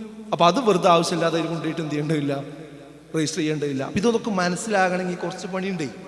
ചില ആളുകൾ ഇപ്പോൾ രജിസ്റ്റർ ചെയ്താൽ തന്നെ പ്രശ്നമാണെന്ന് പ്രചരിപ്പിച്ചുകൊണ്ടിരിക്കുക. അതാണ് ഞാൻ വാട്സപ്പ് യൂണിവേഴ്സിറ്റിയിൽ വരുന്ന ഇത്. അപ്പോൾ ഒന്നും രജിസ്റ്റർ ചെയ്യണം. അപ്പോൾ രജിസ്റ്റർ ചെയ്യാതെ പോയാൽ എന്താ ഉണ്ടാകുക? ആയിരക്കണക്കിന് ഏക്കർ ഭൂമി വഖഫ് ആധാരമുള്ളതുണ്ട്, അതൊന്നും എന്താവില്ല, ലീഗലായി മാറില്ല, അതൊക്കെ നഷ്ടപ്പെട്ടു പോകും. എന്നാൽ എല്ലാം കൊണ്ടുപോയി രജിസ്റ്റർ ചെയ്തോളൂ എന്ന് പറഞ്ഞാലോ, നമ്മുടെ ഇപ്പോൾ വഖഫിലേക്ക് എത്തിപ്പെടാത്ത സാധനമൊക്കെ ഇനി ഇതിൽ കൊണ്ടുപോയി രജിസ്റ്റർ ചെയ്തിട്ട് കഴിഞ്ഞാൽ അതിൻ്റെതായ ബുദ്ധിമുട്ട് ഭാവിയിൽ വരാൻ സാധ്യതയുണ്ട്. അപ്പം ഇതൊക്കെ വേർതിരിച്ച് ഇതിനാണ് എന്ത് വായിക്കണം എന്ന് പറയുന്നത്. ഇതെവിടെ വരും? ഇതാണ് ഞാൻ നേരത്തെ പറഞ്ഞ നേർപ്പദം, അതുപോലെയുള്ള വാരികകൾ, അതിലുള്ള ലേഖനങ്ങളിലുണ്ട് ഇങ്ങനത്തെ കാര്യങ്ങൾ. അതുപോലെ ഇതുമായി ബന്ധപ്പെട്ടുകൊണ്ടുള്ള സംസാരങ്ങൾ, ഇതൊക്കെ കേൾക്കും പഠിക്കും വേണം. അങ്ങനെ കണ്ണ് തുറന്ന് കാണുന്നൊരവസ്ഥയിലേക്ക് നമ്മൾ എന്ത് ചെയ്യണം, മുന്നോട്ട് പോകേണ്ട. ഡിസംബർ 6 എന്നത് നീട്ടി 2026 മെയ് മാസം വരെ 5 മാസം ഇത് നീട്ടിയിട്ടുണ്ട്. നേരത്തെ ഡിസംബർ 6 അവസാനം എന്ന് പറഞ്ഞിരുന്നു ഈ പോർട്ടൽ രജിസ്റ്റർ ചെയ്യാണ്. അത് നീട്ടി 2026 മെയ് വരെ ഇത് നീട്ടിക്കൊണ്ടുപോയിട്ടുണ്ട് 5 മാസം.